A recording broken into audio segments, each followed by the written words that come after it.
আজকে কি রান্না করব তোমরা কি বুঝতে পারছো? আজকে রান্না করব আলুর তরকারি বা আলুর দম, যেটাই বলো না, কিন্তু আলুর দমের মতন করে করব, কিন্তু আলুর তরকারি করব। দেখো এখানে আলুটা আমি আগের থেকে ভালো করে সেদ্ধ করে রেখেছি, আর নিয়েছি কিছুটা ধনেপাতা, নিয়েছি মটরশুঁটি, নিয়েছি এদিকে আদা বাটা, কাঁচা লঙ্কা বাটা, তার সঙ্গে নিয়েছি এখানে কিছুটা চই ঝাল কেটে নিয়েছি, দুটো তেজপাতা নিয়েছি, কিছুটা টমেটো কুচি নিয়েছি। আর এদিকে থাকো উনুনটা ভালো করে ধরে উনুনের উপর বসিয়ে দিয়েছি কড়াই। এবার কড়াইটা হালকা গরম হলে তার মধ্যে কিছুটা সরষের তেল, আর তার মধ্যে দিয়েছি কিছুটা জিরে সোমবারের জন্য দিয়ে দিয়েছি দুটো তেজপাতা মাঝখান দিয়ে ছিঁড়ে দিয়ে দিয়েছি। এবার এটা ভালো করে নাড়াচাড়া করে দিয়ে তার মধ্যে দিয়ে দিলাম কিছুটা আদা বাটা, তার একটু আদা বাটা দিয়ে ভালো করে নাড়াচাড়া করে দিয়ে দিলাম তার ভিতরে কিছুটা কাঁচা লঙ্কা বাটা।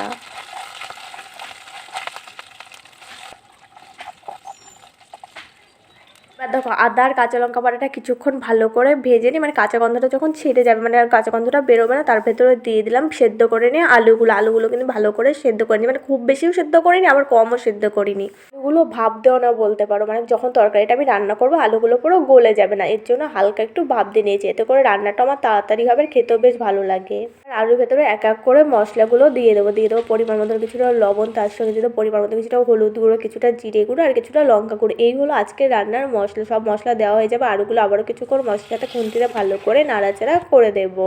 আলুগুলোর ভিতরে অল্প অল্প জল দিয়ে মশলার সাথে আলুগুলো কিছুক্ষণ একটু সময় নিয়ে ভালো করে কষিয়ে নিতে হবে। আলুগুলো তো মশলার সাথে ভালো করে কষিয়ে নেবো, তার ভেতরে দিয়ে দিলাম কিছুটা মটরশুঁটি আর দিয়ে দিলাম কিছুটা কেটে রাখা টমেটো। এবারে মটরশুঁটি আর টমেটো দেওয়া হয়ে যাওয়ার পরও আলুগুলো আরও কিছুক্ষণ সময় নিয়ে ভালো করে কষিয়ে নেব।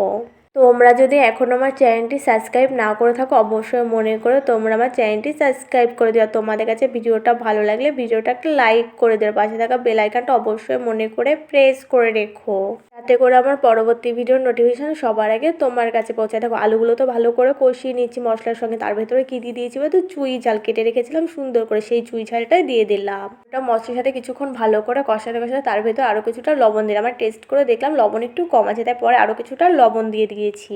আজকের এই তরকারিটা বলো বা আলুর দমটা বলো, এটা কিন্তু পুরোপুরি নিরামিষ রান্না করেছি, মানে পেঁয়াজ রসুন আমি কিছুই দেবো না এর ভেতরে, মানে আমাদের বাড়িতে না শনিবার দিন নিরামিষ হয়, এর জন্য এর মধ্যে পেঁয়াজ রসুন আমি কিছুই দিই না। আজকে রান্নাটা পুরো নিরামিষ করেছি। তবে নিরামিষ আলুর তরকারি বা আলুর দম কিন্তু খেতে বেশ ভালো লাগে আমার কাছে। তোমাদের কাছে কার কার ভালো লাগে অবশ্যই কমেন্ট করে জানিও।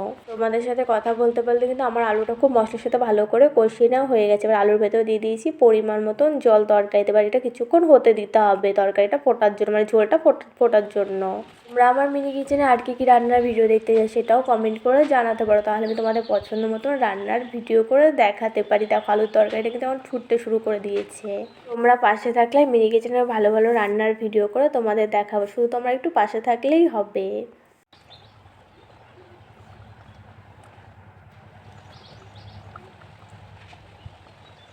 দেখেছো তরকারি কালার এসছে কত সুন্দর, তরকারি কালার দেখে কেউ বুঝতে পারবে এটা নিরামিষ রান্না। দেখো তো এবার তরকারির ওপর দিয়ে দিলাম কিছুটা ধনেপাতা কুচি দেওয়া হয়ে যাবে, তরকারিটা আবার একটু খুন্তি দিয়ে ভালো করে নাড়াচাড়া করে দিলাম। আজকের এই আলুর তরকারিটা কিন্তু খেতে হয়েছিল খুবই টেস্টি, তোমরা দেখে হয়তো বুঝতে পারছো। তোমরা কিন্তু বাড়িতে এরকম একবার নিরামিষ তরকারি ট্রাই করে দেখতে পারো, খেতে সত্যিই খুব টেস্টি হয়। না খেলে বুঝতেই পারবে না যে নিরামিষ তরকারি খেতে এত ভালো হয়। দেখো এবার তরকারির উপর দিলাম কিছুটা গরম মশলা গুঁড়ো দেওয়া হয়ে যাবে, তরকারিটা আবার একটু খুন্তিতে ভালো করে নাড়াচাড়া করে দিলাম। এখন কিন্তু আমার আলুর তরকারি থেকে বুঝতে পারছো তরকারি রান্না করা কমপ্লিট, আর যেটুকু ঝোল আছে এইটুকু ঝোল আমি রাখবো। আর এর থেকে বেশি আলু তরকারিটা শুকনো শুকনো করলে খেতে বেশি ভালো লাগবে না, এইটুকু ঝোল রাখতে হবে। এইটুকু মানে গামাখা যে ঝোলটা, এই তরকারিটা এটাই ঝোলটাই খেতে বেশি ভালো লাগবে। দেখো এবার আলু তরকারিটা সুন্দর করে কড়াই থেকে বাটিতে নামিয়ে নেব। দেখো তরকারিটা রান্না হয়ে গেছে, এর থেকে শুকাবো না বলেইছি। এবার তরকারিটা সুন্দর করে বাটিতে নামিয়ে নাম। তোমরা কারা কারা খাবে চলে আসো। আজকে তাহলে আসি, দেখা হচ্ছে পরের ভিডিও। তখন তোমরা খুব ভালো থেকো।